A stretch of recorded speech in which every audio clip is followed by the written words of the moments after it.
discussão, do grupo, que já vem sendo feita já algumas reuniões. Eu acho super importante isso, né, divulgação das nossas pesquisas, do que a gente está trabalhando, né, e também, assim, não só estar aqui para divulgar a pesquisa, mas também para contribuir justamente com essas discussões, né, que é o mais importante.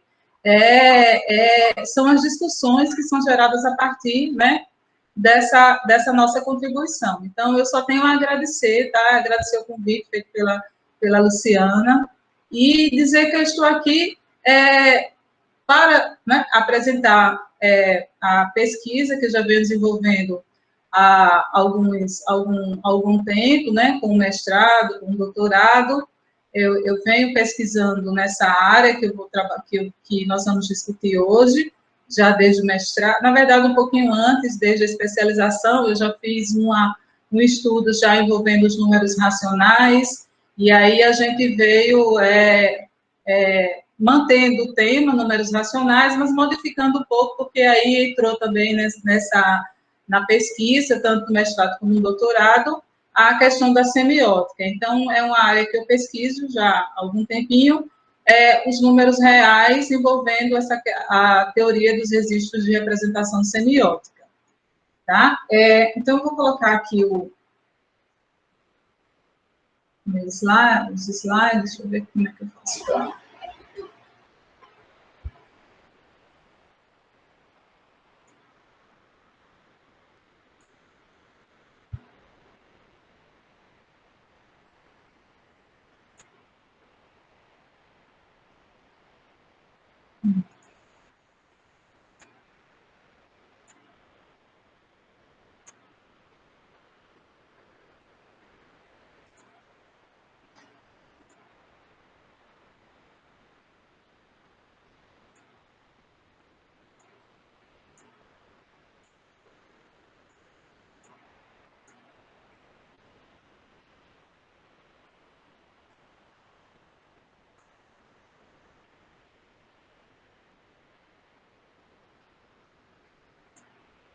Pronto, gente. Eu só gostaria de saber se vocês estão conseguindo ver a minha tela. Estamos, Fernanda. Certo. Então, o tema dessa discussão, o título que eu trouxe para essa discussão de hoje é uma análise semiótica do estabelecimento da relação parte-todo dos números racionais.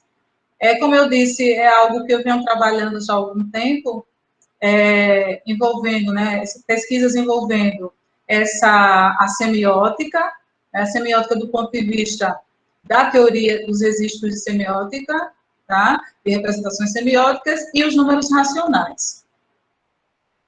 Bom, aí, então, eu queria começar fazendo essa pergunta aqui. O que há de comum nas expressões abaixo? O que vocês acham que há de comum nessas expressões abaixo? Alguém gostaria de responder?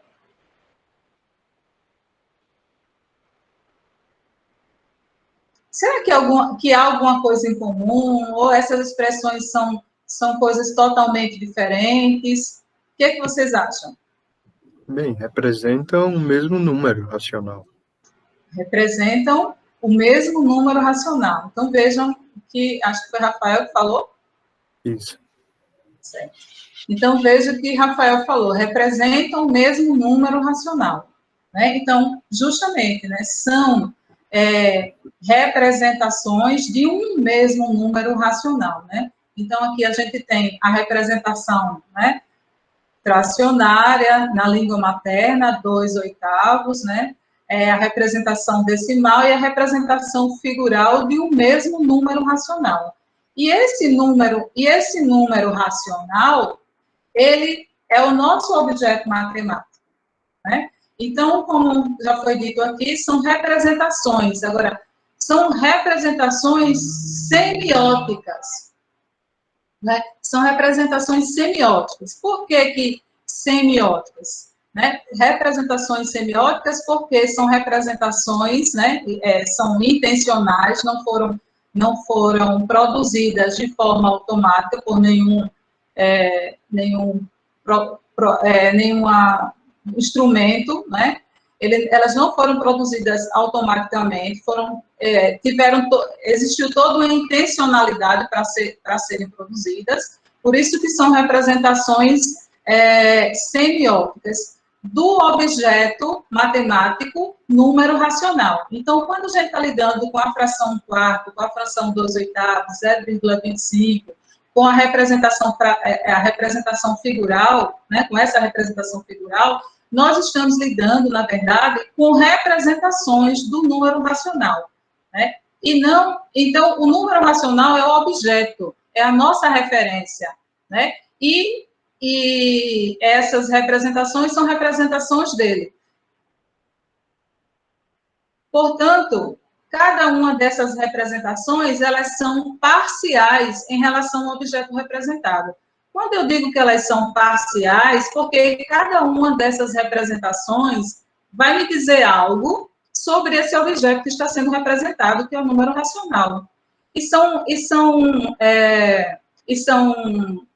conhecimentos, né, diferentes, vão trazer facetas, né, facetas desse objeto racional. Então, cada um vai trazer um certo conhecimento, né, de acordo com o sistema semiótico que essa representação está inserida, vai me trazer uma informação diferente, um conhecimento diferente a respeito de um mesmo objeto, que nesse caso é um número racional. Portanto, elas são parciais em relação a esse objeto representado. E elas dependem, sim, do sistema semiótico produtor, né? Porque se eu estiver, por exemplo, com a representação fracionária, esse sistema semiótico, né, que envolve essa representação fracionária vai ter propriedades específicas, né? Como nós temos aí propriedades específicas para a fração, né? Propriedades, além de propriedades, operações específicas. Então, a gente não, por exemplo, a gente não age, né, ou a gente não soma a fração da mesma forma que a gente soma número racional, número decimal, né? A gente utiliza formas diferentes, né? Processos diferentes, ou procedimentos diferentes para somar frações e para somar números decimais. Portanto, frações e números decimais são sistemas semióticos diferentes, porque possuem propriedades diferentes, possuem operações diferentes. A mesma coisa a gente pode dizer das figuras, né, dessa representação figural aí, e da língua materna, né? Então, são representações diferentes que pertencem a sistemas semióticos diferentes. Mas a grande pergunta, as perguntas que eu gostaria de fazer são as seguintes: os alunos, eles reconheceriam o invariante nessas representações? Será que os nossos alunos da educação básica, eles reconhecem que quando eu estou falando 1/4, quando eu estou me retratando a 2/8, 0,25, e essa figura aí representada, será que eles conseguem identificar que eu estou falando do mesmo número, que eu estou me remetendo ao mesmo número racional? Será que eles conseguem fazer essas relações? Né? Então, os alunos, eles reconhecem o invariante, porque quem é o invariante aí? Quem é que não está variando? É o nosso objeto matemático, que é o número racional. Né? Então, as representações, elas são diversas, né? Elas estão variando de acordo com o sistema semiótico ao qual elas estão inseridas, mas o nosso objeto matemático, o número racional, ele é o invariante, ele é a nossa referência, né? Mas será que será que os nossos alunos de educação básica, do jeito que eles são, né, do jeito que esse conhecimento sobre número racional, ele é construído, né, comumente na educação básica, será que é fácil eles reconhecerem que nós estamos, na verdade, nos remetendo ao mesmo número racional? Será que eles identificam os elementos representacionais correspondentes entre as representações para manter a referência? Ou seja, será que ele consegue identificar que 1/4 é igual a 0,25 e consegue identificar como é que faz essa transição de 1/4 para 0,25 e de 0,25 para 1/4?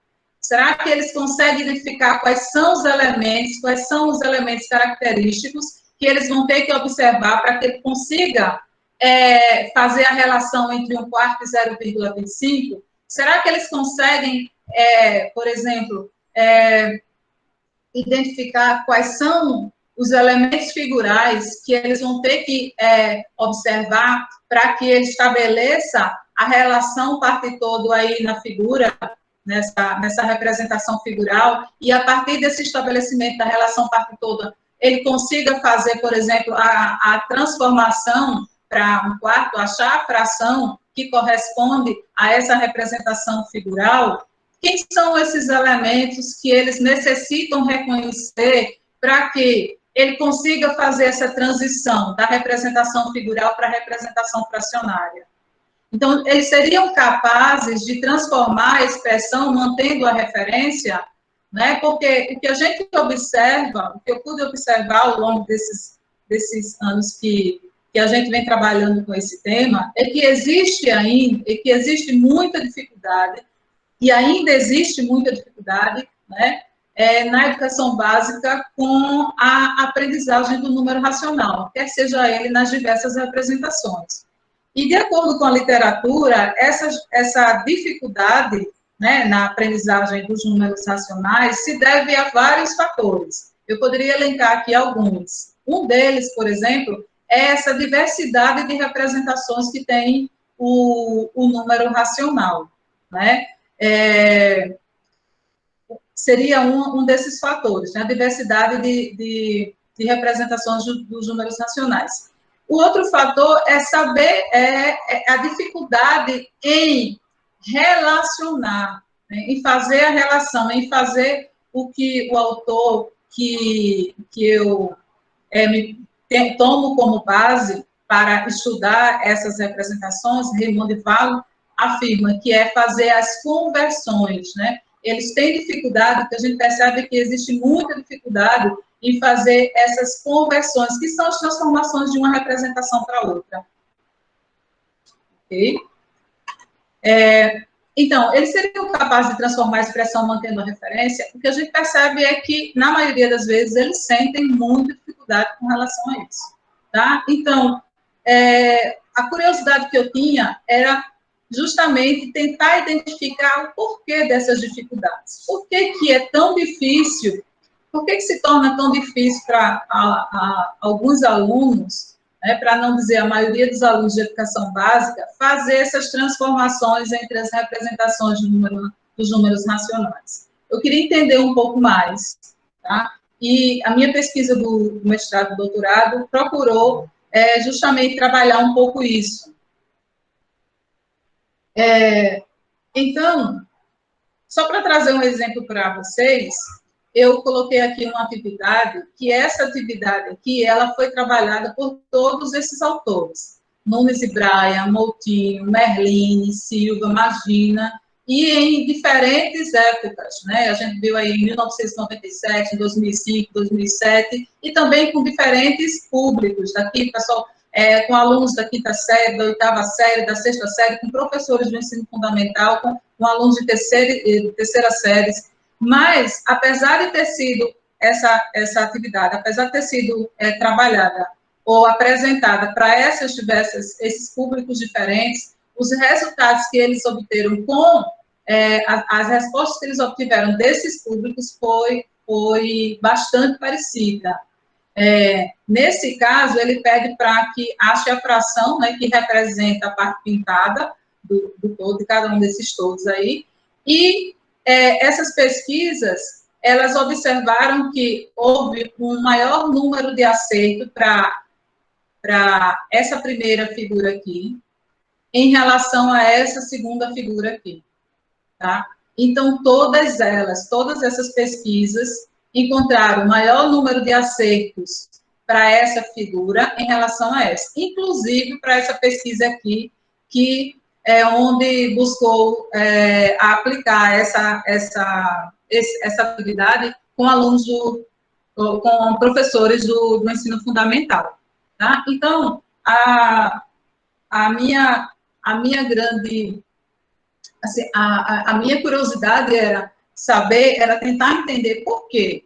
Por que dessa figura para essa a gente tem uma diferença considerável de respostas corretas? O que essas figuras têm em comum? E o que é que elas têm de diferente? O que é que está provocando essa quantidade maior de erros nessa figura aqui em relação a essa primeira?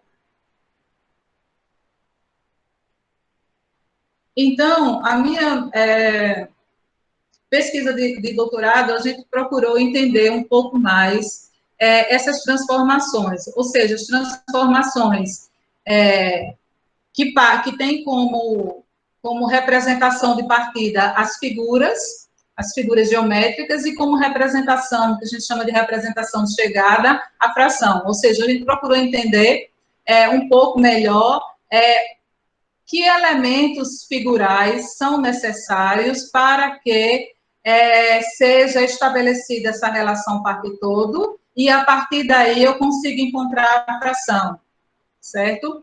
Claro que, como eu já falei, tendo como pano de fundo, como teoria, né, em que a teoria que eu tenho como base é a teoria dos registros de representações semióticas, que é do francês, que é francês psicólogo e filósofo Raymond Duval, tá?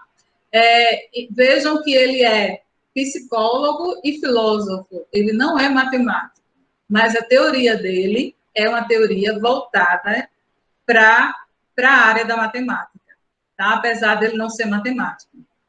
Então, eu utilizo essa teoria como pano de fundo. É claro que aqui a gente não dá tempo eu trazer, né, assim, a teoria, seria para um outro momento, mas, assim, só para que vocês entendam um pouco o que fala, né, o que traz essa teoria, é que ele vem apontar, né, algumas representações semióticas que são trabalhadas exclusivamente, né, são trabalhadas na matemática, e aí ele vai chamar essas representações semióticas que são trabalhadas na matemática como registros de representações semióticas, e aí ele vem dizer o porquê que ele chama de registros, porque para ele registros de representações semióticas, eles vão obedecer a 3 funções cognitivas, tá? E aí ele chama de registros de representações semióticas as escritas algébricas, os gráficos, as figuras geométricas,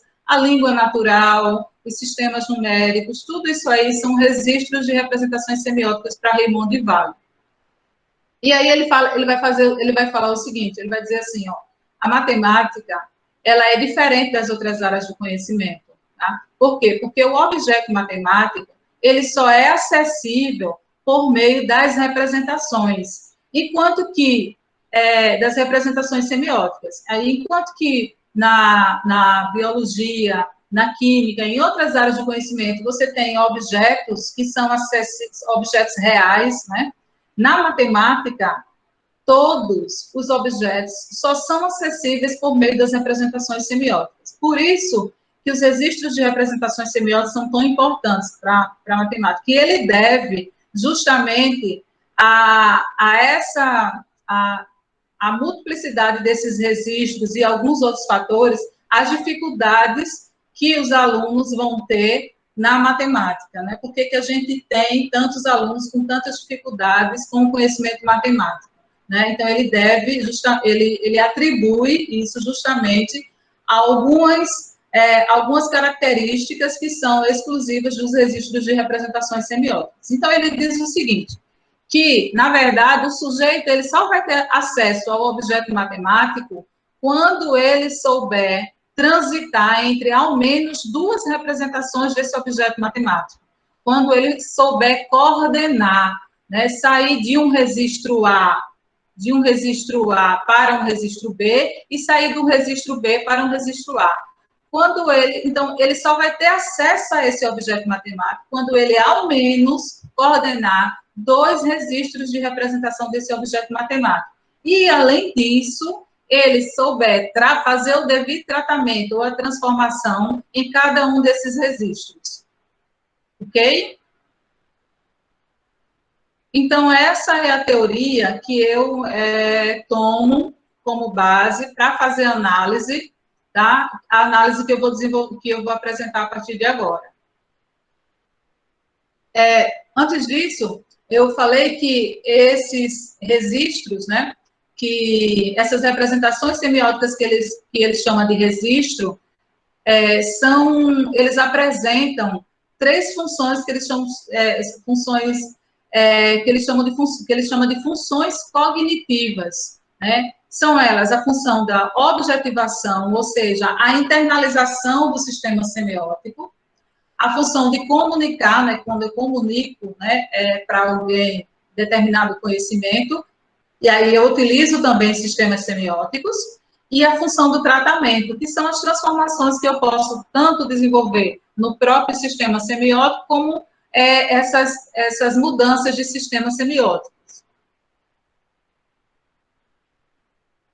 Então, como o tema de hoje trata desse estabelecimento, né, da análise do estabelecimento da relação parte-todo, eu trouxe aqui, isso na verdade, é um recorte da pesquisa que eu desenvolvi no doutorado, e que buscou fazer uma proposição de graus de não congruência semântica, e daqui a pouco eu explico o que seria isso, graus de não congruência semântica nas transformações entre o registro que eu chamei de geométrico bidimensional, que na verdade são as figuras geométricas e as frações. Então, eu busquei fazer essa classificação dos graus de não congruência semântica. Mas o que quer dizer isso? Quer dizer o seguinte, que eu busquei classificar, né, justamente as dificuldades que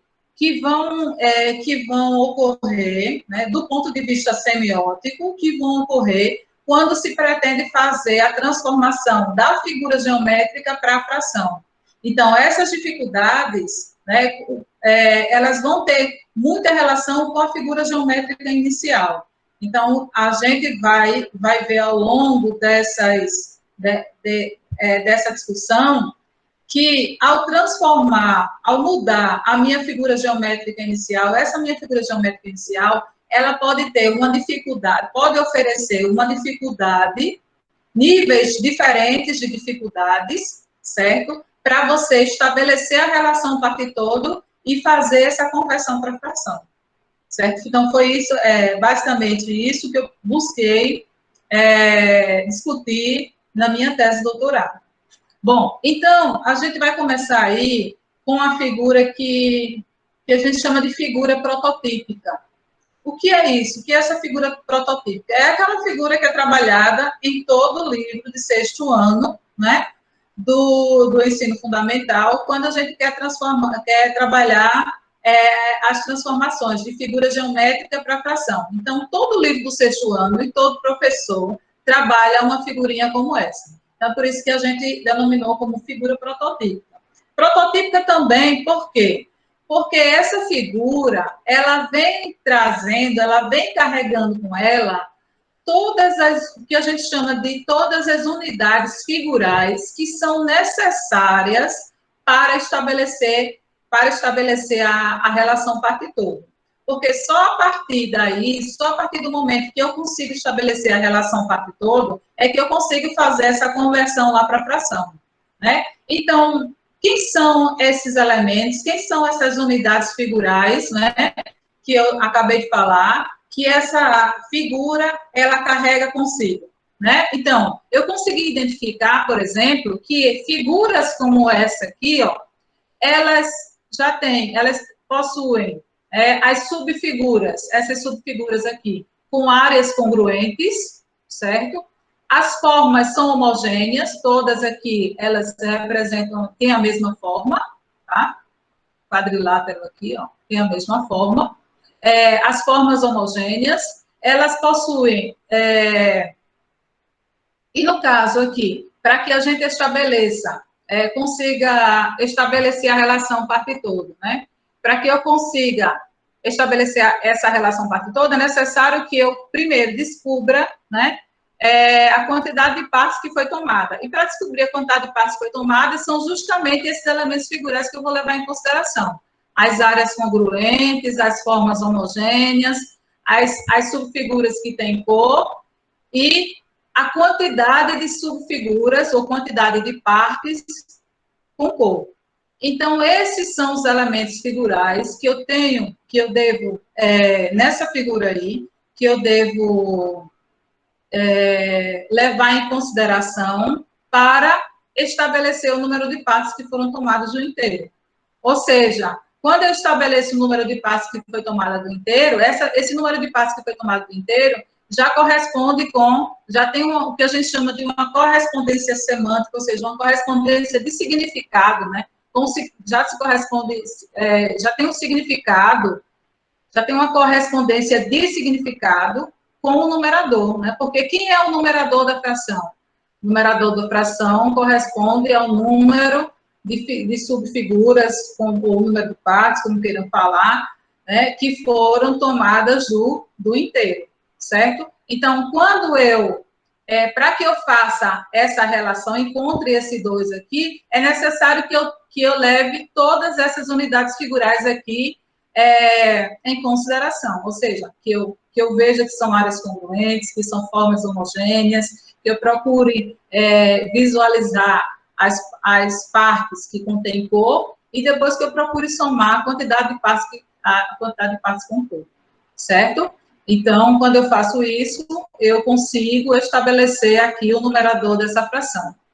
Bom, as demarcações internas aqui da minha figura, ela tem uma relação direta com o meu traço de fração. É uma correspondência semântica com o meu traço de fração. E para encontrar o numerador, o que é que eu preciso considerar aqui na minha figura, na minha representação aqui figural? Eu preciso levar em consideração também que as áreas são congruentes, que as formas, né, das subfiguras são homogêneas. Aí eu também tenho que levar em consideração as partes com cor, as partes com ausência de cor, e levar em consideração a quantidade total de partes com cor e ausência de cor. Todos esses elementos figurais aqui juntos, eles vão estar se correspondendo semanticamente, ou seja, tendo a mesma correspondência de significado com o meu denominador 5. Tá? Então, só a partir do momento que eu faço, ou que eu deveria fazer, né? Porque a gente vai ver logo mais que, na verdade, muitas vezes não ocorre dessa forma. Mas o que eu deveria, as unidades figurais que eu deveria, eu como sujeito que estou, né, construindo esse conhecimento, as unidades figurais que eu deveria levar em consideração seriam todas essas, certo? E aí, esse meu estudo, foi um estudo teórico, do doutorado foi um estudo teórico, mas que eu também procurei aplicar algumas figuras que foram trabalhadas teoricamente, e procurei aplicar para alunos da educação básica do 6º ano, 9º ano, 1º ano e 3º ano. Ao todo foram, não lembro mais assim, ao certo, mas acredito que foram quase 400 alunos que eu apliquei esse instrumento, 380 e alguma coisa, se eu não me engano foi isso. Bom, mas enfim, eu apliquei, tá, uma atividade contendo todas as figuras geométricas que tinha trabalhado lá teoricamente, né, e aí o que aconteceu? Com essas figuras prototípicas, eu apresentei 2 figuras prototípicas, essa daqui e essa daqui. Tá? Que eu chamo de figuras prototípicas, porque, como eu já disse, né, possui todos os elementos, né, possui inicialmente todos os elementos que são necessários para ser estabelecida a relação parte todo. Então, eu consegui visualizar, por exemplo, que teve um grande número de acertos para essa questão, né? Aqui são as questões corretas, então, para o item A, eu tive aí um pouquinho mais de 60% de acertos, e para o item H, próximo de 60%, a quantidade de erros aí variou aí entre 30%, 30% e um pouco menos de 40%. E aqui eu também tenho as respostas por ano escolar. Então, eu consigo perceber aqui, por exemplo, que quem mais acertou foi o terceiro ano, né? Aqui, as respostas corretas, quem mais acertou da letra A foi o terceiro ano, e aqui também, né? Nada, assim, de muito extraordinário, que a gente imaginava já que o terceiro ano, né, com toda a bagagem que tem, já saindo da educação básica, realmente deveria ter um número maior de acertos. Agora, o que nos chamou a atenção? O que nos chamou mais atenção para essa figura? É que a quantidade de respostas, o tipo de resposta que nós vamos observar, quais foram os erros, né? Quem errou, quais foram as frações que eles relacionaram, com que fração que eles relacionaram. Então, a gente teve o maior número de ocorrências para quem, tanto para a letra A quanto para a letra H, para quem fez a relação parte-parte. Ou seja, para quem fez, quando eu falo relação parte-parte, o que é? 2 para 5. É quem fez a relação duas casas ou duas partes pintadas para 5 partes não pintadas. E aí eu faço toda uma discussão com relação a isso, né? Por que isso aí, de fato, teve uma ocorrência maior de erros, essa ocorrência maior de erros foi exatamente aqueles alunos que fizeram a relação parte-parte, tanto nessa figura quanto nessa figura aqui, né? Porque tem muito a ver com a questão, sim, da visualização, né? Porque quando você visualiza, né, tem a relação, uma relação direta com a questão da visualização, porque você, ao visualizar, o que destaca na figura é a questão do pintado, né, das partes pintadas para as partes não pintadas. Então, quem ainda não estabeleceu, né, não conseguiu estabelecer a relação parte-todo, ela fica muito presa ao que a gente chama de apreensão perceptual, né, que é essa apreensão primeira, quando você observa a figura, o que vem de instantâneo? O que vem de instantâneo quando você observa a figura? É que você observa o pintado e o não pintado. Então, foi exatamente isso que o maior número de erros que a gente obteve para esse tipo de figura. E aí, para nossa surpresa, ao mesmo tempo a gente já esperava, mas ficamos assim, também um pouco surpresas, porque nesse caso aí, foi um aluno do terceiro ano que nos deu essa resposta, né? Porque assim, nós aplicamos essas atividades e depois, para aqueles alunos que responderam todas as questões corretamente, nós fizemos uma entrevista porque a gente queria saber quais foram, na verdade, quando eles fizeram quando eles estabeleceram relação parte-todo, quais foram os elementos figurais que eles estavam levando em consideração, para saber se, de fato, o que nós tínhamos proposto como elementos figurais, que deveriam ser colocados, né, para poder existir, para poder ser estabelecida essa relação parte-todo, se eram esses mesmos elementos figurais que os alunos estavam levando em consideração. E aí, para nossa surpresa, essa aluna me respondeu, né, eu perguntei, 3RL12B, essa letra A que você fez, como foi que você pensou? Aí a aluna respondeu, eu contei as partes que tinha, né? Aí eu falei, sim, que é um inteiro. E peguei as que foram utilizadas, que foram 2, e coloquei embaixo o denominador 7. Ou seja, gente, quando ela me deu essa resposta, o que é que ela está me dizendo? Ela está me dizendo o seguinte, ela está dizendo, olha, eu utilizei o procedimento da dupla contagem. Eu contei o número de casas que estavam pintadas e coloquei sobre o número de casas que foi dividido inteiro. Então, apesar dela ter acertado a questão, será que a gente pode dizer, né? Será que a gente pode dizer que que nesse caso, ela construiu, ela estabeleceu a relação parte-todo? Será que ela construiu esse conhecimento da relação parte-todo? Porque, nesse caso, ela está usando apenas o procedimento da dupla contagem. Será que ela observou que as áreas tinham que ser iguais? Será que ela observou que essas figuras tinham que ter formas homogêneas, né? Para que as áreas sejam iguais, elas tinham que ter formas homogêneas? Será que ela observou isso? Né? Então, ela utilizou o procedimento da dupla contagem, tá? Que para nós, foi uma surpresa por ser um aluno do terceiro ano, mas que, ao mesmo tempo, a gente sabe que é um procedimento, né, porque isso já foi relatado em pesquisas anteriores, que é um procedimento muito trabalhado em sala de aula, né? É o procedimento que é um dos procedimentos mais utilizados em sala de aula, essa questão do procedimento da dupla contagem, né? Conta o número de casos que foi pintado inteiro e conta o número de casos que foi dividido inteiro, tá? Então, é um dos procedimentos mais trabalhados em sala de aula, mas que nos põe a dúvida, será que o aluno, ao utilizar esse procedimento, ele está, de fato, estabelecendo a relação parte-todo, ele está, de fato, construindo essa relação? Bom, aí eu trago também para vocês uma outra figura. Gente, eu não vou trazer, na nossa pesquisa, foram estabelecidos 6 graus de não congruência semântica, então eu trabalhei com 6 tipos de figuras, né?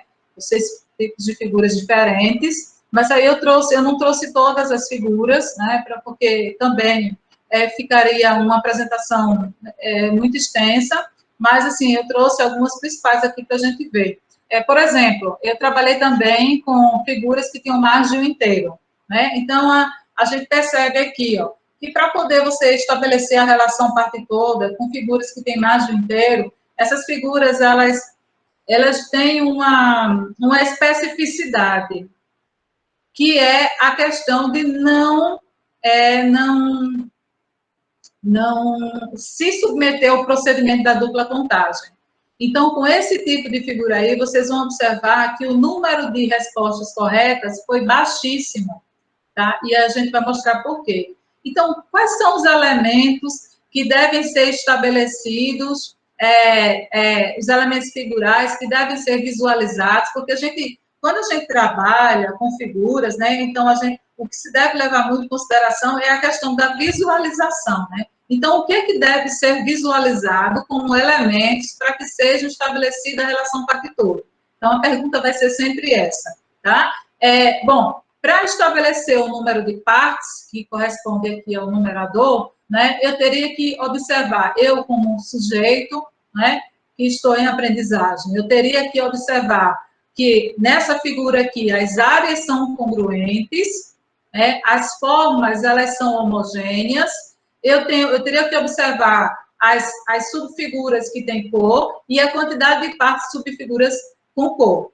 Então, todos esses elementos juntos são os elementos figurais que vão fazer com que eu estabeleça a relação, né, essa relação parte todo, mas aí, nesse caso, o número de partes, né? Então, isso aqui tudo junto vai me dar o número de partes, que no caso aqui foram 5, tá?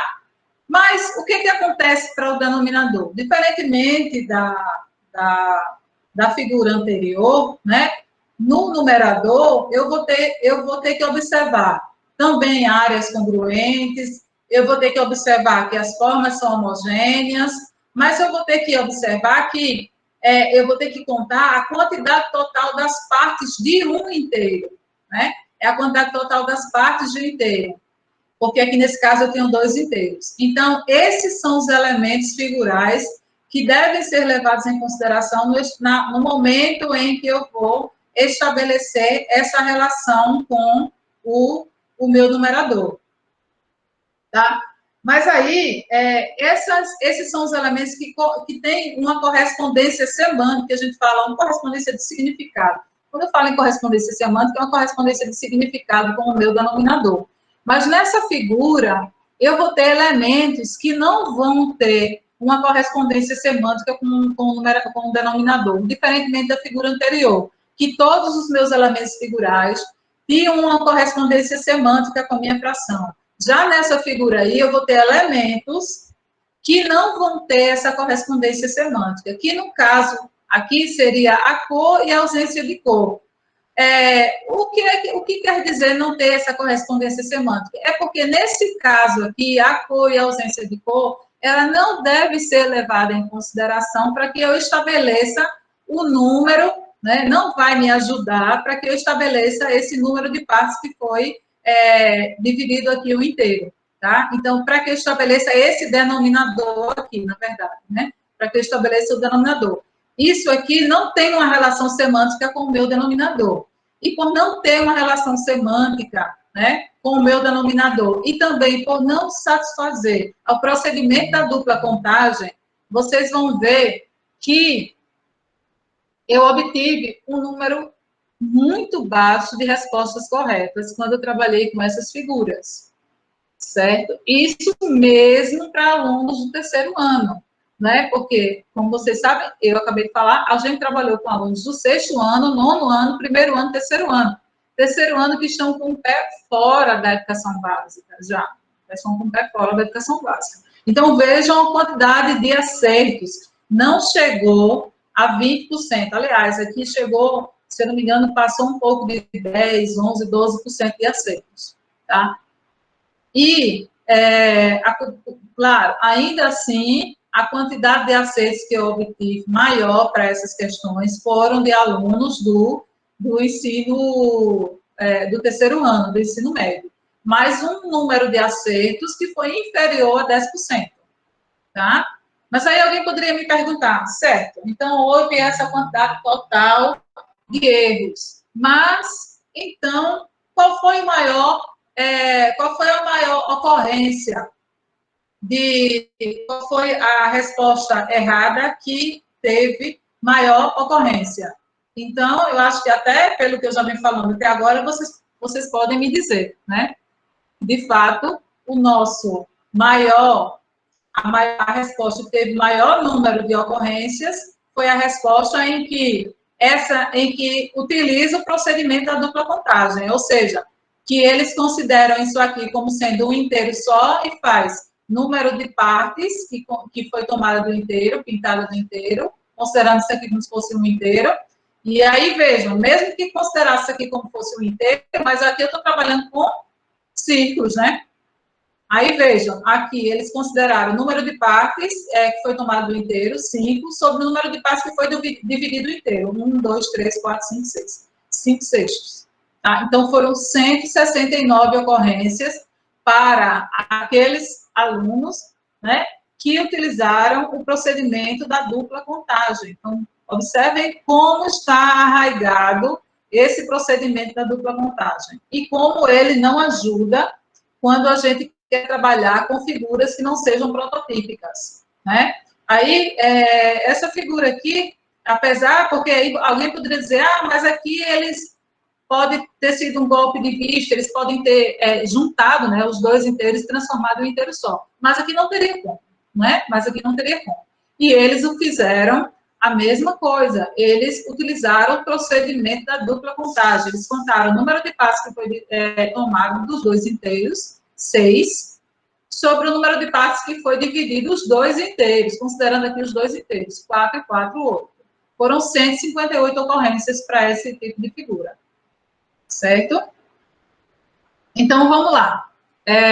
Como eu falei, eu não trouxe todas as figuras, a gente vai encerrar com essa figura aí, que para mim foi, quando eu digo para mim, eu digo para a pesquisa que foi desenvolvida, foi a figura em que eu obtive o menor número de respostas corretas, né? Vejam, gente, que nessa figura, a minha figura inicial é essa daqui, e a resposta correta que eu teria, a fração, uma das respostas corretas, na verdade, que eu teria para essa figura aqui, seria a fração 3/8, né? Mas se você olhar para a fração 3/8 e olhar para essa figura aqui, a gente quase que não consegue, a gente não consegue visualizar o 3 aqui e nem consegue visualizar o 8 aqui, né? Então, essa figura é uma das figuras que eu poderia afirmar, que eu afirmei que seria maior grau de não congruência semântica entre as figuras que foram trabalhadas. Mas o que quer dizer maior grau de não congruência semântica? Ou seja, é a figura que menos transparece a relação parte-todo. Tá? E é a figura que menos transparece essa relação parte-todo, e por menos transparecer essa relação parte-todo, eu vou ter mais elementos que não têm uma correspondência semântica, ou seja, uma correspondência de significado, do que elementos que têm uma correspondência semântica. Na verdade, para estabelecer o numerador dessa fração, eu só vou ter aqui, se correspondendo semanticamente, só o elemento cor da figura. E para estabelecer o denominador da figura, eu vou ter só correspondente semanticamente com esse denominador, só a cor e a ausência de cor aqui nessa figura. Todos os demais elementos não possuem uma correspondência semântica, porque eles têm, por exemplo, aqui, tem formas heterogêneas, tem áreas diferentes, né, e a quantidade de partes com cor não tem uma correspondência semântica com esse 3 aqui, né? Então, assim, eu vou ter muito mais elementos. Aqui, para o denominador, por exemplo, eu vou ter também formas heterogêneas, áreas diferentes e quantidades de partes com cor e ausência de cor também diferentes do que está aqui. Portanto, eu vou ter muito mais elementos, né, que não se correspondem semanticamente, e isso leva a uma não transparência, né, dessa relação parte-todo. E uma maior, ou seja, uma maior elaboração por parte do aluno para que ele consiga resolver, consiga estabelecer essa relação parte-todo e fazer essa conversão. E aí, quando eu falo isso, eu também estou dizendo que para que o aluno consiga chegar a essa fração aqui, obrigatoriamente, mas é obrigatoriamente mesmo, ele vai ter que transformar essa figura, ele vai ter que fazer, eu coloquei aqui, mais ou menos, que um dos procedimentos que o aluno poderia fazer, ele vai ter que fazer transformações nessa figura para encontrar, né, e essas transformações tanto por divisão, como também transformações fazendo translações ou rotações de determinadas partes da figura, para que ele consiga estabelecer essa relação parte-todo, certo? Então, obrigatoriamente, ele vai ter que trabalhar com transformações da figura geométrica, para que ele consiga, sim, estabelecer, a partir dessa nova figura transformada, ele consiga chegar na fração. Tá? Então, isso foi o que eu entendi que eu analisei no estudo teórico, mas a parte prática também me deu essa resposta. Logo mais eu vou trazer um extrato de um aluno em que ele faz essas transformações para poder chegar na fração. Então, como eu havia dito, foi uma dos itens que nós obtivemos menor número de respostas corretas, né? Também menos aqui de 20%, para a quantidade de respostas corretas para essa figura aqui, e aproximadamente 10% para essa figura aqui, certo? E aqui, no caso, com relação às respostas corretas, a gente pode observar que o 6º ano, né, e o 1º ano do ensino médio, a gente não obteve respostas corretas para o 6º ano e 1º ano do ensino médio, apenas para o 9º ano e o 3º ano, e para essa daqui, apenas os alunos do 3º ano. Por essa daqui, apenas alunos do 3º ano que conseguiram responder. Sim, mas qual foi o maior índice de respostas erradas, né?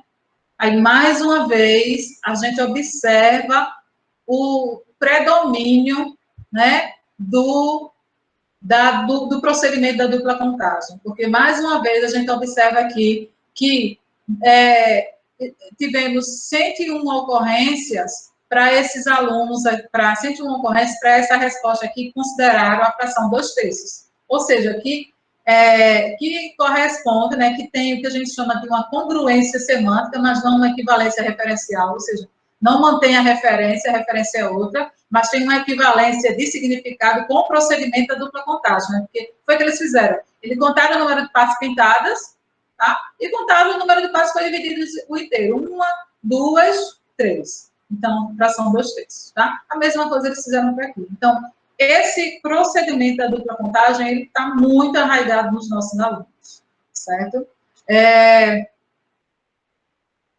E aí, vejam, um aluno que respondeu, eu trouxe um extrato de um aluno que respondeu corretamente essa questão, foi um aluno do 9º ano, ele respondeu corretamente essa questão, só para mostrar que, de fato, para que ele consiga estabelecer para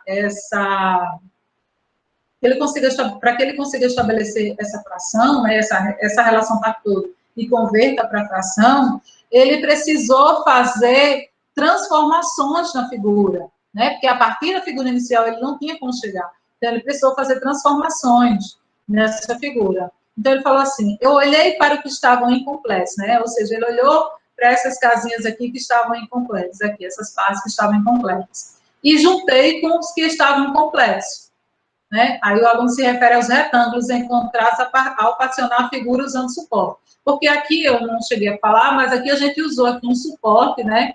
Aqui uns quadriculados aqui, para que eles conseguissem fazer essas transformações. Então, mas aqui, diferente da letra C e da letra E, ele se remete às questões anteriores, o que está do lado não completa. Na verdade, completa e ainda sobra uma parte, se eu tentar completar com o que está do lado.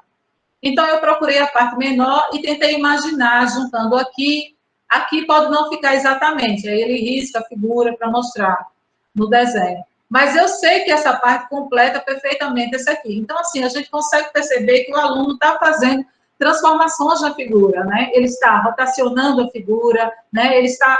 Aí, nesse caso, ele vai rotacionar a figura para ele ver que completa, né? Que uma parte pode completar a outra.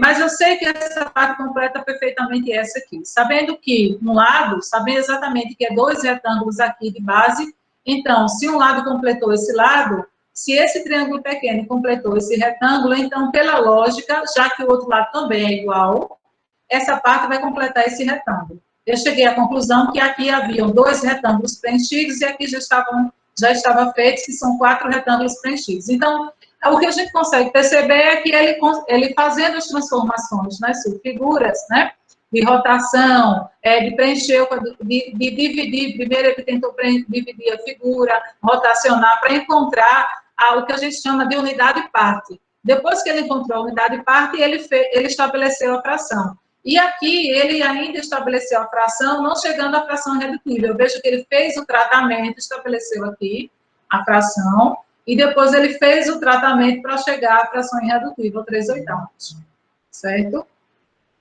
Então, gente, o que é que eu quero trazer com essas figuras, né? O que é que eu quero trazer com essa análise dessas figuras? Primeiro, né, que a gente não pode ficar preso às figuras prototípicas, né? Quando a gente lida aí principalmente quando a gente quer que o aluno construa a relação parte-todo, a gente não pode ficar preso às figuras prototípicas. Depois que, quando a gente trabalha muito com essa questão do procedimento da dupla contagem, o aluno não quer pensar, né? Ele quer apenas utilizar o procedimento da dupla contagem. E a gente precisa utilizar outras figuras para que os alunos percebam que o procedimento da dupla contagem, ele não vai dar conta de tudo, ele não vai dar conta de qualquer figura. O que a gente quer que o aluno perceba na relação parte-todo é quais são os elementos visuais que eles devem levar em consideração para que ele consiga estabelecer essa relação e, de fato, fazer essa conversão para fração. Tá? Então, assim, para concluir, no domínio matemático, Raymond de Waal, ele fala assim, não há noeses sem semiose. O que quer dizer isso? Quer dizer que não há o processo de conceitualização, né? Não há como você conceitualizar sem você estar utilizando representações, sem você trabalhar com representações semióticas, né? Mudar a forma de uma representação, ela vai se revelar para muitos alunos, nos seus diferentes níveis de ensino, uma operação difícil e, por vezes, até impossível de se fazer. A operação de conversão, ela se revela nem trivial, nem cognitivamente neutra, que foi o que nós estávamos fazendo agora. Então, quando você utiliza figuras prototípicas, você tem uma certa facilidade, uma certa transparência, né, para que o aluno estabeleça essa relação parte-todo, mas a gente também conseguiu observar que para aqueles alunos que ainda não construíram essa relação parte-todo, eles vão ficar presos, né, eles vão ficar presos ao registro, eles vão ficar presos à visualização inicial, à percepção inicial, que vai levar eles ao prosseguimento da relação parte-parte, certo? Não se pode fazer como se o conteúdo apresentado estivesse destacado da forma que o representa. Bom, gente, então é isso que eu trouxe para vocês. Eu não queria me estender muito, é claro que a nossa pesquisa, ela se estende um pouco mais, mas, assim, como a gente tem um horário determinado, eu não queria me estender muito, mas estou aberto aí aberto às discussões, às perguntas. Me permitam só um minuto, eu vou, está ficando escuro aqui, eu vou acender aqui as luzes, já.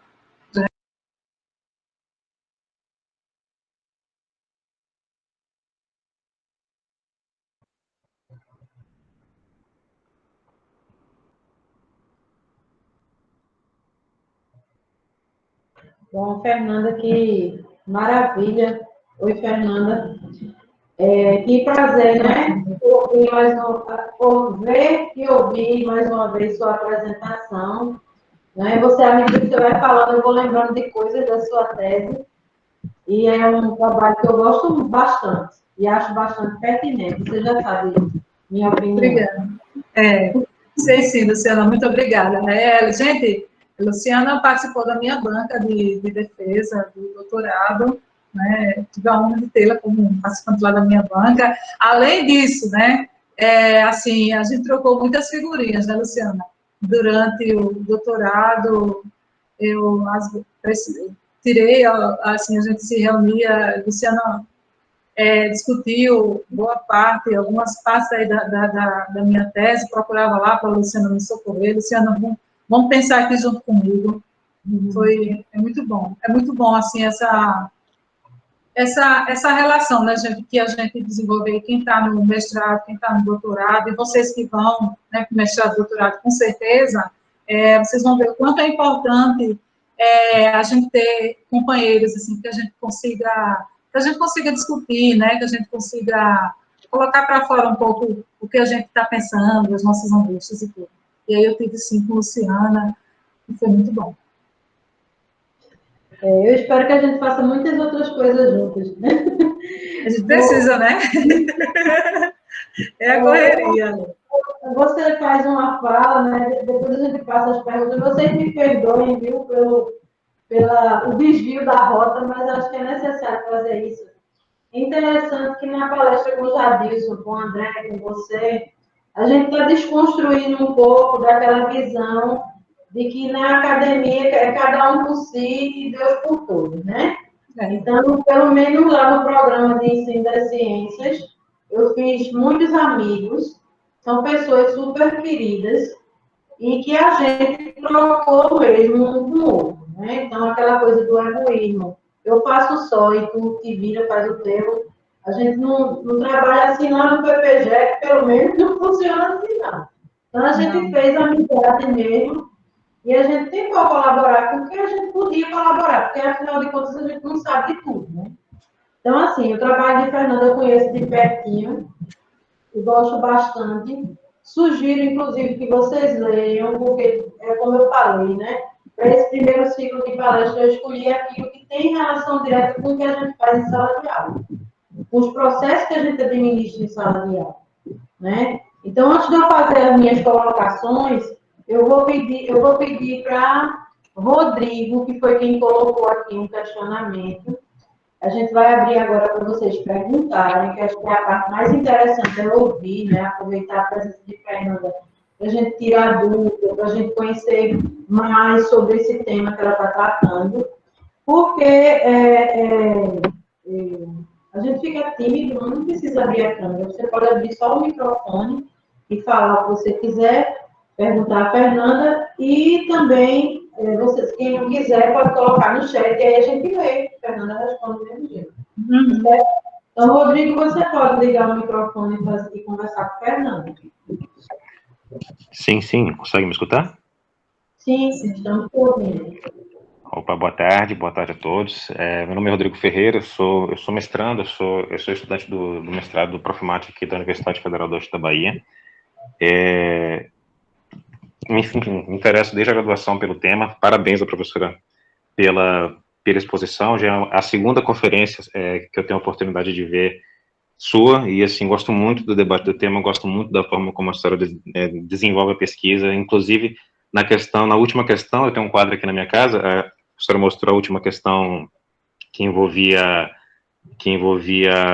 a análise das unidades de significância, né, da fração com a figura, que tinha lá o triângulo. Eu estava aqui rabiscando para fazer, e, enfim, trabalhei com álgebra e tal, e adorei a resolução do aluno, que ele utilizou, ele subdividiu a figura. Eu coloquei área de triângulo, e assim, o legal da matemática e das representações semióticas é justamente você conseguir fazer isso, é você conseguir, né, estabelecer essas relações entre essas diferentes representações. Eu trabalhei com área, eu dei, né, coloquei, né, dei nome para base, para altura, enfim. Mas sensacional o trabalho, eu gosto muito, né, do assunto. E eu tinha perguntado no chat sobre, a senhora menciona aí sobre as relações, os graus de não congruência. Eu queria saber se existe um roteiro para você trabalhar com esses graus de não congruência, e se eles dependem, e que nível depende da representação com a qual você trabalha. Eu estou também trabalhando, estou trabalhando na minha dissertação com o assunto, né, também, com as representações semióticas, inclusive até demandaria uma outra pergunta, mas para não me estender tanto, com relação a esses graus de não congruência. Existe um roteiro, assim, um esquema para você trabalhar, ou para você utilizá-los, né, para localizar alguma coisa em termos de aprendizagem com os alunos? Desculpa se eu não fui muito claro, perdão. E, de novo, muito, muito boa apresentação. Obrigada, Rodrigo. Eu também acho sensacional a resposta daquele aluno. Sabe aquele aluno que dá vontade de você pegar e levar para casa, embalar assim e levar para casa? Foi esse menino, porque ele deu cada resposta sensacional. Assim, eu trouxe essa resposta dele, mas ele trouxe outra, ele deu outras assim, que eu achei... Sabe, o menino, quando você... É isso que é fantástico da gente, né, da nossa profissão, né? Porque você vê o menino ali naquela escola pública com tantas dificuldades, tantas coisas, né? E você consegue, assim, encontrar esses verdadeiros, sei lá, cristais, né? Aqueles meninos que vêm com cada sacada, porque... ele teve cada sacada nas respostas que ele deu, que eu achei fantástico. Era um nono ano só, né? Enfim, isso inclusive, também... Eu ia até perguntar, porque, assim, eu realmente estava vendo a apresentação, aí eu fui rabiscar aqui no quadro, escutando. Mas eu fiquei na dúvida se era menino de nono ou terceiro ano. Era de nono ano, não era? Nono ano, nono ano. Rapaz, muito bom, muito bom. O menino é sensacional. Bom, e com relação aos graus de não congruência semântica, veja só, vai sim depender das representações que você está trabalhando, tá?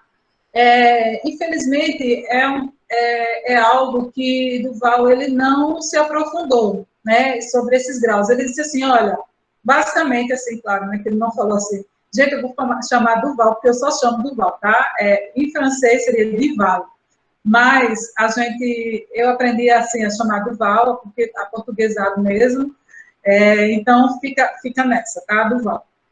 Então, veja, Duval, infelizmente, ele não se aprofundou nesses graus de não congruência semântica. Ele fala, olha, aqui existem graus de não congruência semântica, ele cita, inclusive, 3 critérios para você encontrar os graus de não congruência semântica, mas, assim, pelo menos no grupo que eu participo, que é o grupo do professor Méricles, que aí eu até indico a você, né, se você está se aprofundando aí, veja lá os trabalhos do professor Méricles, dos orientandos dele, porque ele já vem trabalhando com o Duval já há muito tempo, né, e aí eu sempre indico os trabalhos dele e dos orientandos dele.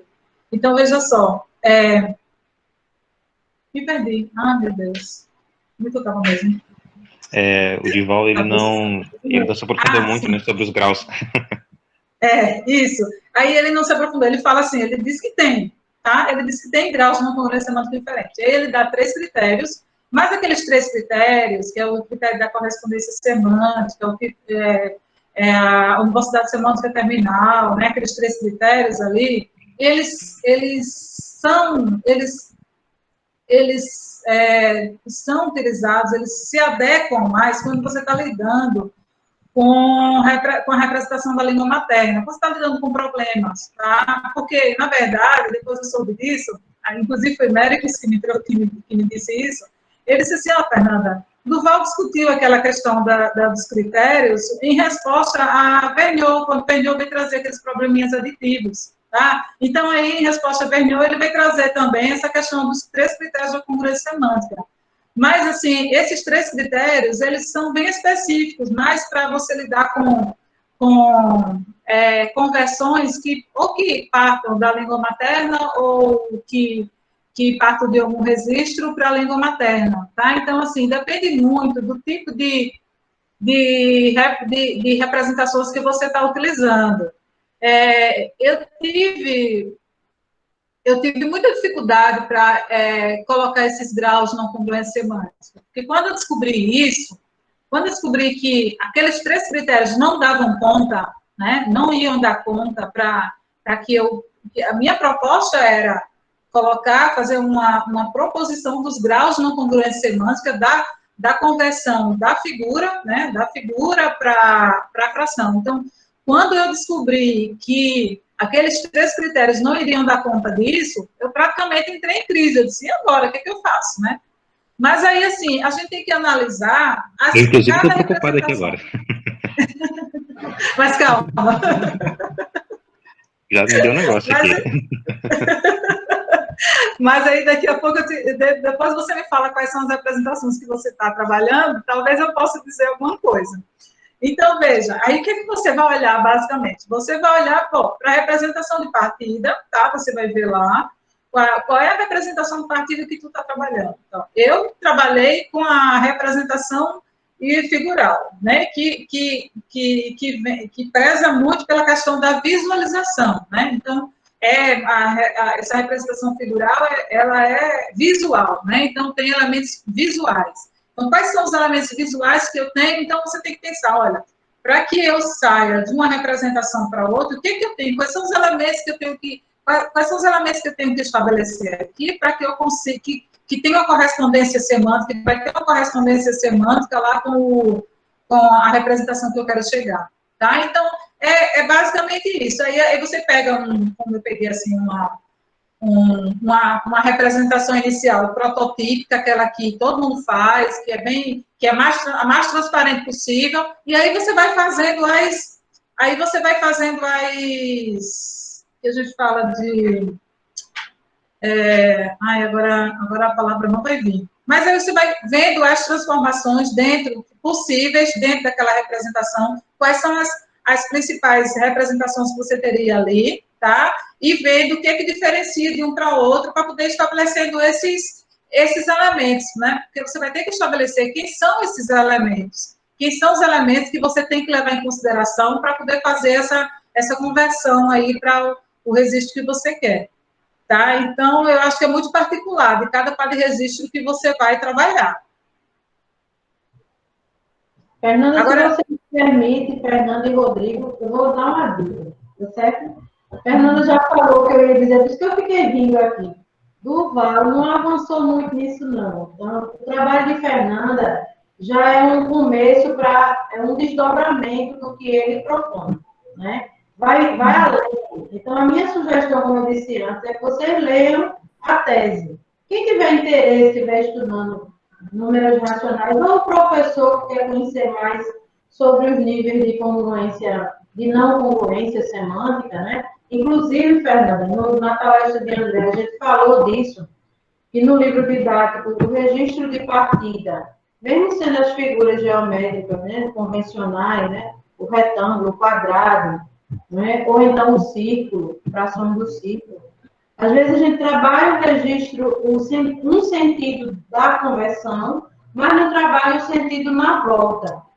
Então, por exemplo, represente a fração 1/4, né, na figura, ou escreva a notação fracionária da figura, né, representada na figura, mas às vezes a gente não faz a conversão da volta. Então, é muito difícil de aprender quando a gente não trabalha os dois sentidos da conversão. Então, como a gente tem professores aqui assistindo a palestra que atuam nos anos iniciais, e aí você aplicou, não é, com o 6º ano, são aquelas crianças que terminaram a primeira etapa do ensino fundamental. Então, é importante estar refletindo sobre isso, né? Então, quem tiver interesse, a tese de Fernanda é muito fácil de ler, não é uma chatice, tá certo? Eu li muito. Então, eu sou suspeita, porque a gente se identifica com alguns trabalhos mais do que com outros, né? Mas, assim, é uma leitura fácil. Olha, tem outras questões, Fernanda. Em Carolina, não é, Araújo, professora Fernanda, a senhora mostrou que na primeira pergunta as quantidades de acerto foram muito maiores do que nas outras duas, né? Logo, muitos acertaram a primeira questão e erraram as outras duas. A senhora acredita que isso ocorre por falta de conhecimento da definição integral ou seria mais uma questão de exposição a situações durante a aprendizagem que explora essa definição? Alguma sugestão para os professores? Veja só, gente. A última figura... Oi, Rodrigo. Eu só queria agradecer rapidinho, né? Obrigado, assim, gostei muito, assim, com relação enfim, a parte que diz respeito ao que o Dival não chegou a aprofundar no assunto, tanto que quando a senhora mencionou o termo, né, enfim, eu achei interessante e, enfim, quis saber mais, vou procurar o trabalho para ler e gostei muito das trocas aqui com as duas professoras, enfim, só para deixar os meus agradecimentos aqui, viu? Muito obrigado. Nada, Rodrigo. Eu tenho tem a tese, tem uma parte da tese, tem um recorte só da parte da teórica, que vai sair agora em dezembro, mas tem um artigo que saiu no e-book, que está lá na Revimate, um e-book lá, cujos organizadores foram Méritos, Célia Fink. Aí depois você dá uma olhadinha lá, tá? E tem muitos trabalhos também, todos os orientandos de Méritos. Então, é bom também dar uma olhada. Certo, Revimate. Da Revimate, tá? Certo. Que fala das representações, né? Aí você procura lá o e-book, que saiu agora, acho que foi em outubro ou foi setembro, o e-book. Perfeito, certinho. Não, outubro não, setembro, acredito. Vou procurar agora. Tá. Veja só, me desculpe, a pessoa que perguntou, eu sei que foi uma menina, mas Camila... Ela perguntou sobre a questão que a primeira figura teve mais acerto do que as outras duas. Se você acha que isso é uma falta de conhecimento das crianças em relação à atividade, ou se da definição, né, falta de conhecimento quanto à definição de fração, ou uma questão de exposição a situações de aprendizagem que explorem essa definição. E se você tem alguma sugestão para os professores? Eu acho que é tudo isso, né? Na verdade, eu acho que é tudo isso. Veja, essa última figura que eu trabalhei foi uma figura que foi trabalhada numa pesquisa na década de 90, mas quando a gente dá uma olhada nos livros didáticos, a gente não encontra figuras como essa. Tá? Então, assim, eu acho que é tudo junto. Essa questão de não se trabalhar figuras desse tipo, muitas vezes o professor ele fica preso apenas às figuras prototípicas né? Aquelas figuras que já vêm bem divididinhas, com áreas iguais, todas congruentes. E aí, quando a gente trabalha só esses tipos de figuras, né? O aluno, a gente não consegue saber se de fato o aluno conseguiu estabelecer a relação parte todo, ou se ele só está utilizando a questão da dupla contagem, o procedimento da dupla contagem. Porque lá para as tantas, quer queira ou não, tá? O aluno descobre, quando você trabalha só com um tipo de figura, o aluno vai descobrir, mesmo que você não diga, o aluno vai conseguir descobrir que basta que ele conte o número de casinhas pintadas e o número de casinhas não pintadas e aquilo resolve para ele, não precisa pensar. Então, quando a gente trabalha com figuras que não precisa o aluno pensar, ele vai pensar para quê? Você não tem necessidade de pensar, né? Então, assim, mesmo que eu diga, mas eu vou trabalhar, mas eu não vou dizer isso. Tudo bem, você pode até não dizer, mas se você trabalha só com figuras daquele tipo, prototípicas, mais cedo ou mais tarde o aluno vai sacar, porque eles sacam bem essas coisas, né? Vai sacar. E a partir do momento que ele diz assim, eu não preciso mais pensar, tá? Ele vai, no automático. É como andar de bicicleta, no automático. Então, eu acho que é tudo junto. Interessante, viu? Essas coisas que a gente está comentando. Porque tu sabes, né, que no mestrado eu fiz um trabalho sobre efeitos didáticos, né? Decorrente da utilização de uma sequência que estava no livro, e a gente viu lá esses mesmos tipos de erro. Então, eu fiz uma dissertação em 2010, você fez agora em 2019, né? 2019, né? 2018 que eu defendi. Já foram 2 anos. Deixa eu passar o tempo. Quase 10 anos depois, e aí os erros se perpetuam, não é? Com alunos até concluintes do ensino médio, né? Então, eu queria chamar a atenção, tem um comentário da Meg, né? Depois, Meg, tu liga o microfone e fala para a Fernanda. Eu achei interessante as coisas que Meg faz com origami, viu? Matemática trabalhando com origami. E música e uma série de questões. Então, veja só, tem também Emilson Carvalho, tem uma dúvida. Só um instantinho, gente, deixa eu só fazer isso, não esqueça. Então, a gente vê que as dificuldades, parece uma atividade simplória, né? É muito comum pedir para fazer o registro fracionário, tá certo? Então, acho que é a atividade que é mais solicitada, o tipo de tarefa mais solicitada quando a gente trabalha em relação prática todo, é escrever, converter da representação figural para a representação fracionária. Isso tem em todo o livro, todo professor faz. Mas a gente acha que é uma coisa simples, né? De fácil compreensão. Então, a gente trabalha com a figura prototípica e depois a gente bota outros tipos de figura, outras subdivisões da figura, como se aquilo fosse exigir cognitivamente a mesma atividade do aluno, o mesmo esforço. E a gente viu aí no trabalho da Fernanda que existe uma série de detalhes que pode favorecer a anotação do registro fracionário ou atrapalhar. Então, se eu estou trabalhando com uma fração própria, o menino pode acertar mais do que se ele estiver trabalhando com o registro de uma fração imprópria, envolvendo mais de um inteiro. Então, a gente, enquanto professor, está lá em sala de aula, tem que estar ligado nessas coisas. E às vezes isso passa despercebido, porque a gente pressupõe que ele já sabe. Ora, se ele estuda fração desde o primeiro ano do ensino fundamental, por que ele não vai saber registrar no primeiro ano do ensino médio? Essa é a lógica. Então, a gente precisa perceber que os estudantes têm diferentes níveis de compreensão e que as tarefas demandam dele cognitivamente diferentes tipos de mobilização, de conhecimento. Né?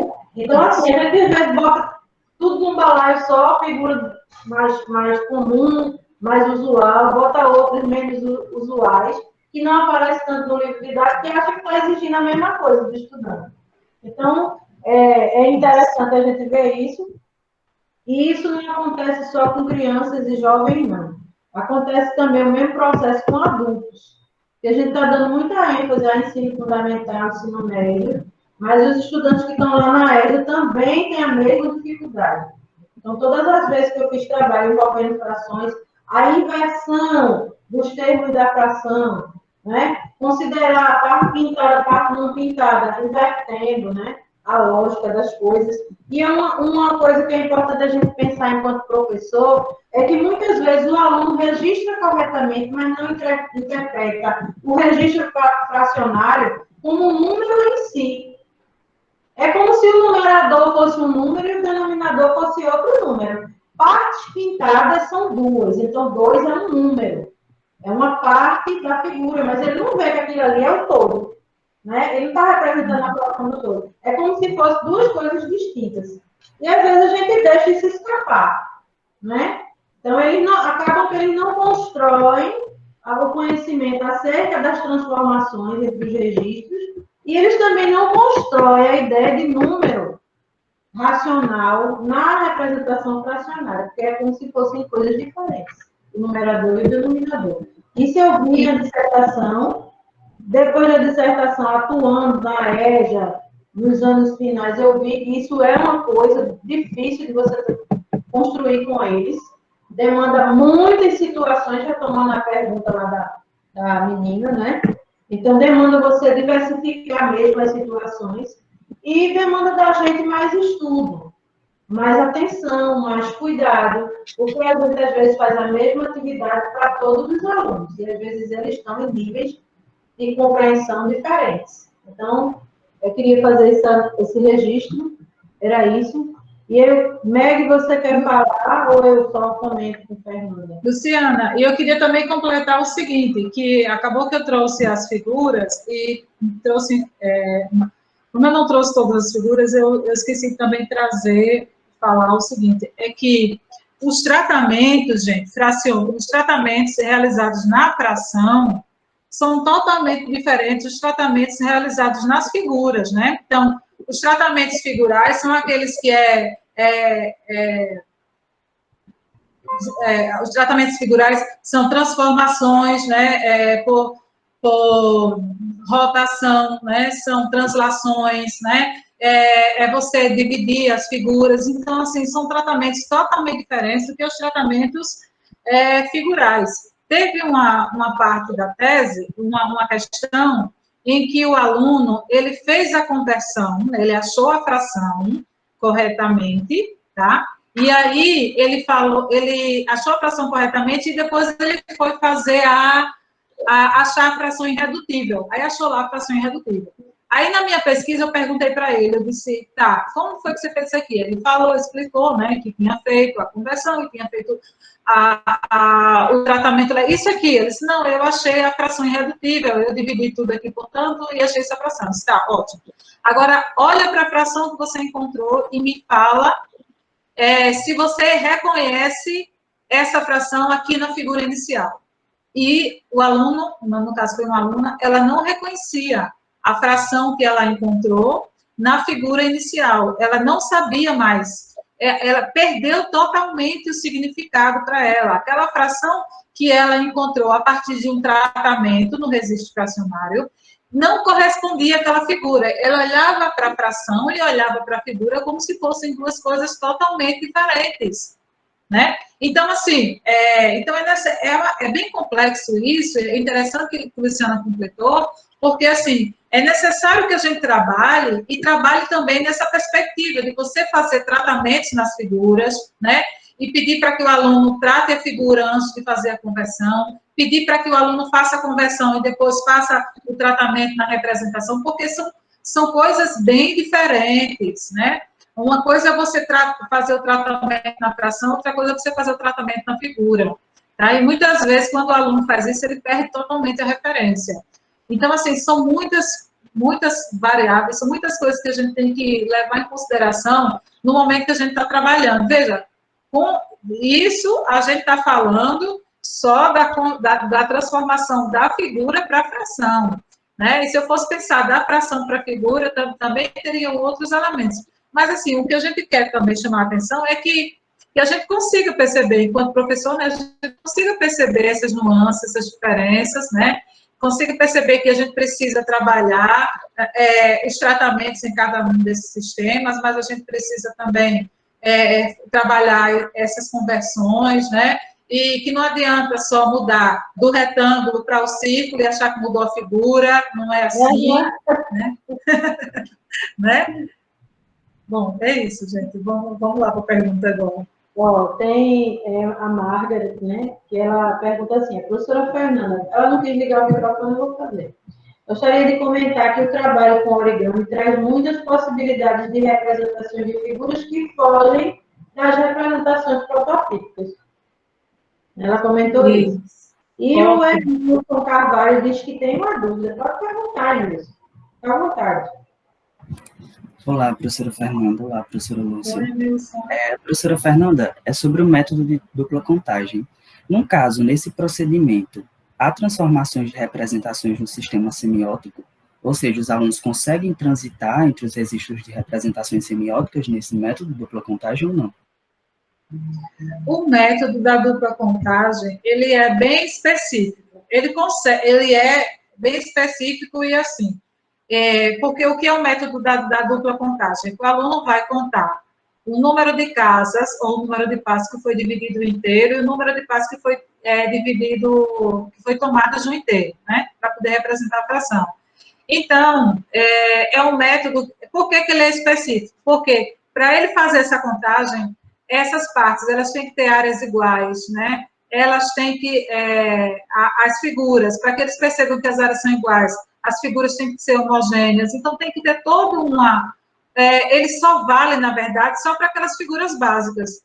E aí, quando o aluno estabelece, ele consegue até fazer essa conversão, quando lida com essas figuras simples, essas figuras básicas, e que já vem tudo divididozinho, que as áreas são iguais, né? Então, ele consegue achar a resposta correta.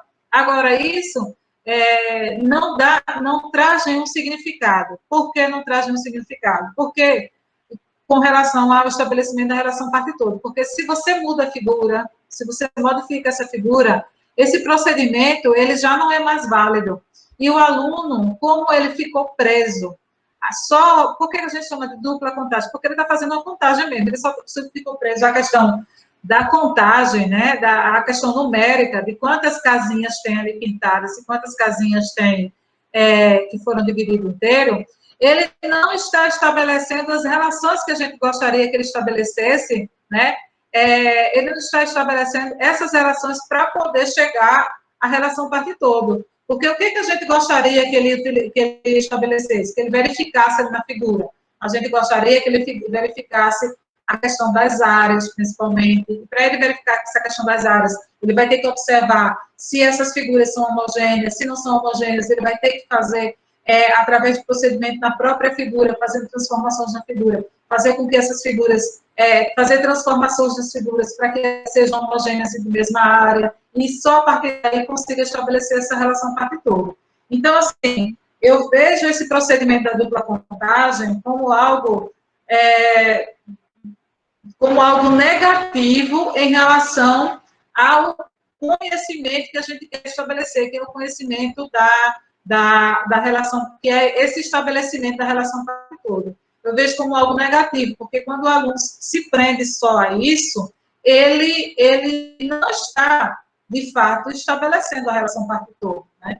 Ele está, inclusive, ele está fazendo uma contagem, que é algo discreto, quando a gente quer que ele olhe para as áreas, a gente quer que ele olhe para outras coisas, né? E ele vai só fazer a contagem. Então, assim, eu vejo como algo bastante negativo. E que para a gente poder se livrar desse procedimento da dupla contagem, né, a gente precisa trabalhar as diversas figuras, diversos tipos de figuras, para que o aluno perceba que esse procedimento da dupla contagem, ele em algum momento não vai dar conta. E aí, para que ele comece, de fato, a fazer matemática. É quando ele começa a perceber que aquele procedimento não dá conta, que ele vai ter que que ele vai ter que deixar de lado aquele procedimento e começar, sim, a visualizar, né, a trabalhar, de fato, a figura, a visualizar a figura, para começar a ver as relações que essas figuras, que a figura, o todo, está estabelecendo com as partes. Ele só vai começar a fazer essas relações quando ele conseguir se livrar desse procedimento da dupla contagem, ao meu ver. Enquanto ele ficar preso a esse procedimento da dupla contagem, ele não consegue estabelecer essas relações do todo com as partes. Ok, professora. Obrigado, professora Fernanda. Maravilha. Que tarde maravilhosa, agradável, né? Vê como é bom discutir essas coisas, né? A gente fica, se deixar, passa direto. Então, assim, eu queria agradecer, principalmente a Fernanda, tá certo? Dizer que é a primeira de muitas outras palestras que a gente, se Deus quiser, vai fazer, né? E que aí a gente gostaria de contar com a presença delas, mas também contar com a presença de todos vocês, tá certo? Porque é um ciclo de palestras, então tem esse ano que vem a gente retoma, né? A gente pode ver em 2 momentos, no primeiro semestre, no segundo semestre, bom, isso são tudo planos, né?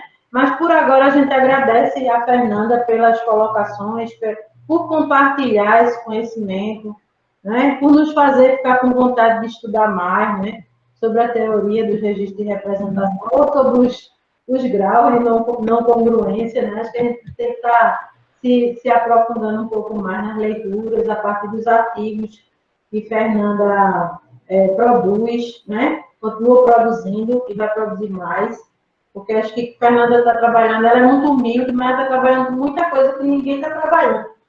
Então, tem muito ainda para produzir, tá certo? Então, assim, eu fico muito feliz ela ter aceitado o convite e fico feliz que vocês tenham ficado até agora. Então, eu agradeço a presença e queria compartilhar com vocês as próximas agendas, tá certo? As palestras, até a última já está tudo confirmado, horário, tudo. Então, a gente vai mantendo o contato. Eu queria dizer para vocês que acompanhem, sigam a conta da gente no Instagram, que a gente vai colocando lá as novas palestras e os momentos de inscrição. E também os informes acerca dos certificados. Os certificados só serão emitidos pela Pró-Reitoria de Extensão e Cultura ao final do ciclo de palestra. Então, a gente vai informar quem participou de uma palestra, de 2, de 3, e aí eles vão emitir o certificado com a carga horária geral, tá certo? Total, e também com os momentos dos quais você participou. Então, a gente está organizando tudo isso, então fiquem tranquilos, e assim que a gente receber, a gente encaminha para vocês por e-mail. Acho que até eles mesmos são quem enviam, porque a gente informa o e-mail de vocês também. Então, tanto os palestrantes quanto os participantes receberão certificados, tá certo? A gente queria dizer para vocês que as palestras estão sendo gravadas, e eu coloquei aí um link para o canal que tem o ciclo de palestras. Vocês podem assistir outras vezes ou compartilhar o vídeo com alguém que esteja estudando esse assunto. E pode se inscrever também para receber as novidades, né? Quando a gente postar o vídeo, vocês recebem uma notificação.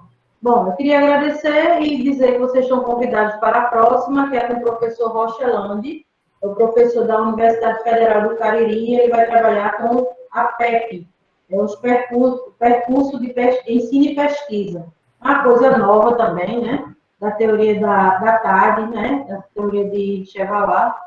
E é bem interessante. Então, a gente vai ter Rocha aqui também, discutindo com a gente. Fernanda também está convidada no dia 13, Rocha, tá certo? 13. No dia 18, a gente vai ter a professora Ana Paula Avelar Brito. Ela vai discutir um pouco sobre os fenômenos didáticos, principalmente transposição didática e contrato didático. E, encerrando o ciclo de palestras no dia 25 desse mês, nós teremos o professor José Dilson Cavalcante, que é da Universidade Federal de Pernambuco, do campus do Agreste, né, em Caruaru. Ele vai discutir sobre a relação ao saber dos professores de matemática. Então, é a minha praia, eu vou só... É o que eu venho estudando atualmente, então eu vou só aprender mais com isso, né? Estou feliz já, por antecipação. Então, assim, agradecer mesmo e dizer que vocês estão convidados a participar dos outros momentos. Obrigada a todos vocês, obrigada, Fernanda, e a gente dá por encerrado